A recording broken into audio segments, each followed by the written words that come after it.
Hey, I'm back, and I want to read some more Daredevil with you all before the new show comes out. Thank you for finding the time. Or at least I'm going to try and get this video out before the new season. But this time, it's going to be shorter than usual, so we can focus on one fun little issue. The issue where Daredevil straight up takes on Namor the Submariner. And just for the record here, this is only Daredevil's 7th ever issue. The guy is on his way to speedrunning the whole Marvel universe at this point. Anyways, the next big note is that this is the debut of the iconic red suit. I will admit, a small part of me will miss the yellow suit. Just a little bit. But literally looking at this suit right after looking at the other one for so long is like a breath of fresh air. Yeah, hell yeah, I can swim.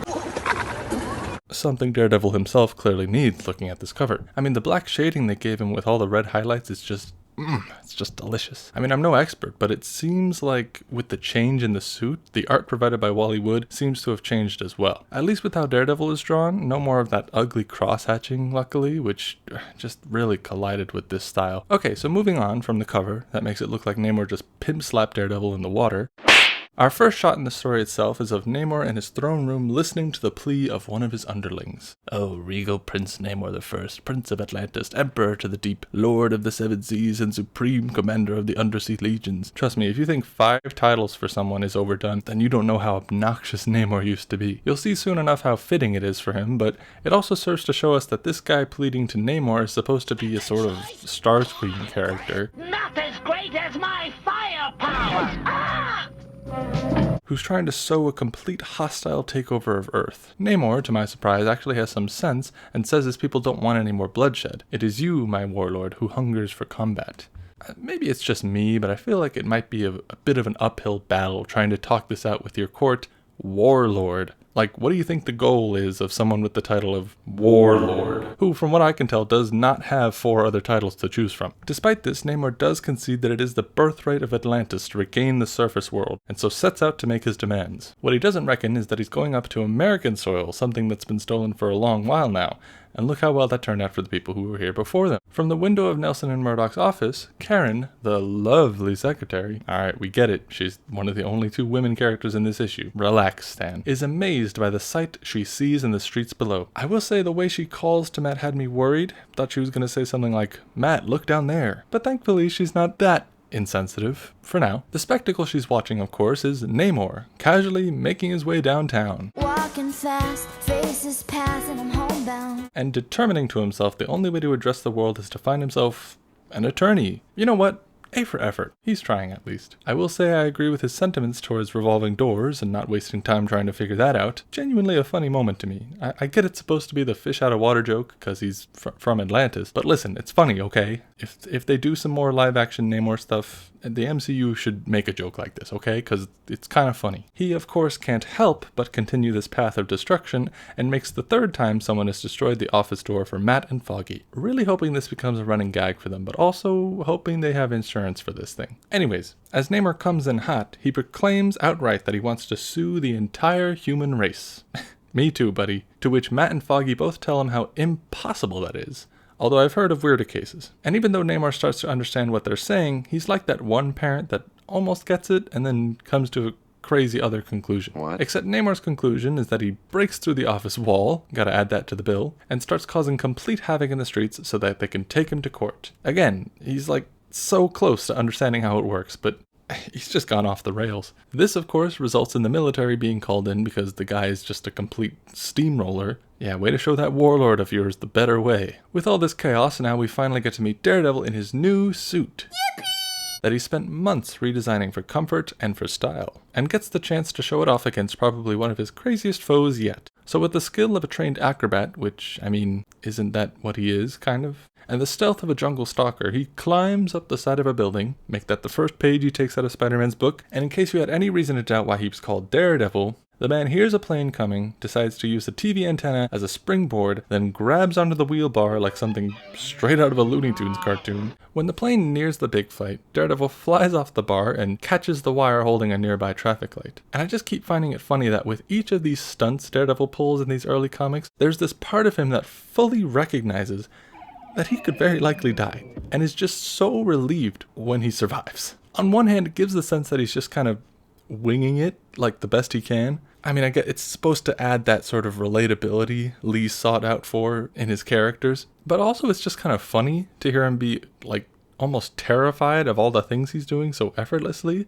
as if he's doing it like against his will. Like, did you have to grab the plane? Anyways, with some more flashy gymnastics, Daredevil lands a huge kick on Namor, who is understandably a little offended. What confuses me most here is that only after kicking him does Daredevil try and talk to him, and as he's saying that, he's also pulling out his little billy club. Guess they've grown quite a bond, so obviously Namor isn't having any of it, leaving Daredevil no chance to even say anything. And while Daredevil is doing his best to dodge him, he leads Namor to throw himself in the water, thinking it'll help cool him down. But Daredevil ends up being dragged down with him, which does not end well. But while it seems hopeless for Daredevil, Namor seems to have developed a respect for him. Honestly, search me, because I don't know when or how this happened, since the last interaction they shared was Daredevil kicking him and then taunting him. I mean, maybe it's because he can sense Daredevil is supposed to be a good guy, or maybe because he's a good fighter, but to me, it's because the new suit must have come with some plot armor. With that though, Namor throws Daredevil like one of those toy torpedoes you play with in the pool to save his life, and then surrenders himself to the police. Though the police are naturally a bit skeptical, so they chain him up. But this leads to Namor serving us probably the hardest panel, the toughest panel I've ever seen. Like, it genuinely impressed me. I shall accompany you to your court of law, but never in chains. Damn,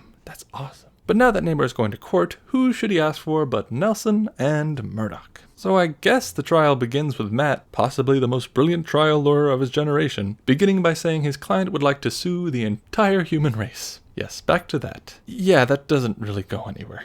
Meanwhile, the opposition just has to list off all of the crimes this man has committed in the span of, what, a day? A couple hours? And it seems like the case is pretty clear cut. But just as soon as it seems like the case is going to close there, one of Daft Punk's Crescent dolls from the beginning walks in to tell Namor of a rebellion from Starscream, which completely derails the trial. When Namor is just about to take off, Matt reasons that he's going to give this at least one more chance, which surprisingly convinces him. But even when that much works, the judge postpones the case for a week, which is simply the last straw for Namor. I tire of your surface world justice. It is too slow for Namor. What is it with making Namor like this crazy monarch who gets these awesome moments? Anyways, the short-lived trial doesn't seem like it'll ever be, as Namor bulldozes his way through the militia to get back to his kingdom, all while Matt tries fruitlessly to keep it going. But as reality sets in, Matt decides it's time, yet again, for Daredevil to step in so no one gets hurt. So while Namor gives the militia another beating, Daredevil heads out to take him on once again, and decides now is a good time to debut his new cane cable, which I guess just slipped his mind when he heard the plane going by earlier. And so marks Daredevil's second page he's taken out of Spider-Man's book, Swinging Through the City. This cane is bordering on more useful than the bat belt. With his new trick, he makes it over to the scene in double the time, and asks the military to give him another chance to talk. And surprisingly, they come to a full stop and oblige him, because he's Daredevil. I guess it's just that easy. Even though he shows he's confident in front of the men, he continues to have no clue how he's going to pull this off. But despite having no plan, Daredevil still has more tricks to showcase. This time, smoke pellets, which I don't know how tiny these little things have to be, just to fit inside this cane that fits a cable, a lockpick, and probably a whole bunch of other gizmos at this point. But anyways, it does help to disorient Namor long enough for Daredevil to wrap his cable around his ankles. And what's going to happen when you grab onto ankles with wings? They're going to go up. And Daredevil, being the brilliant risk taker of our generation, decides to take them both out of the sky by stopping the wings, even as they fly high up in the air. As they fall, Daredevil luckily swings off a wrecking ball wire and quickly uses it against the man he affectionately calls Subby. Bullseye. I thought he was introduced way later. And by the way, while he is literally battering him with a wrecking ball and mocking him with nicknames, Daredevil is still thinking this is all going to help him reason with him. I don't know, man. I'm getting the sense that this guy doesn't really like talking, which at this point clearly is the case, as Namor quickly regains his bearings and is out for blood now. Daredevil tries some other tricks to get him, or at least to stay alive, but none of it is working, and just as it seems Daredevil might escape thanks to a light pole, Namor quickly rips it apart to thwack him in the head. But this isn't enough to keep Daredevil down. So even as Namor walks away assured he's won, we witness the last effort of Daredevil against him. He lassos Namor with one of the wires from the pole, and with some hope that his insulated gloves will protect him, joins the live wires, blasting them both. I know he's a Daredevil, but like, Jesus Christ.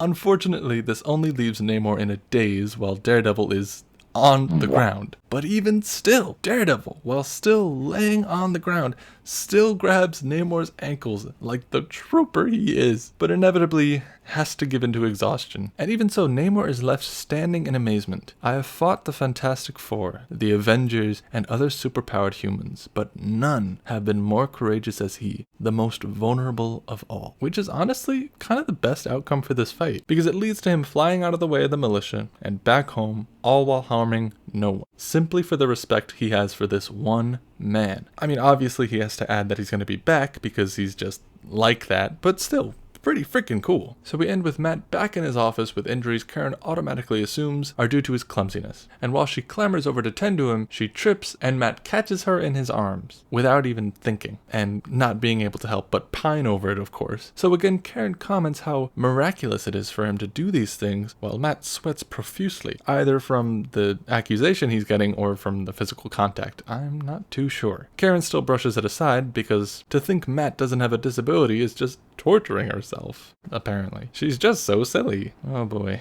Well, thankfully that's it for the romance, but all in all, I think this is a fun issue. Some fun, creative action and some pretty comedic moments from Daredevil, honestly just with how much he's fearing for his life in these scenes, as well as some kind of funny moments from Namor. I mean, mostly just the revolving door one, but still. Meanwhile, I thought the trial stuff was rather pointless since it didn't even try and be a legitimate case to bring Matt into the story, like taking on the whole human race. I mean, it sounds like something Namor would do, but if there was anything to be had from this issue, I would say the final fight was probably the most interesting and had a pretty neat ending, honestly. Pretty honorable and noble, and Daredevil getting a lot of respect from Namor in the end. Someone who in this issue alone shows just how full of himself he is. I think this issue actually does deliver in terms of what it advertises. Like, you want to see a fight between these two? You got it. Does it seem a little one-sided? Sure, but it's still pretty fun. I enjoyed it overall and look forward to our next adventure, where we face an even greater foe. Stiltman! Yes! Finally! Oh my god, it's Stiltman! Anyways, I can't wait. So,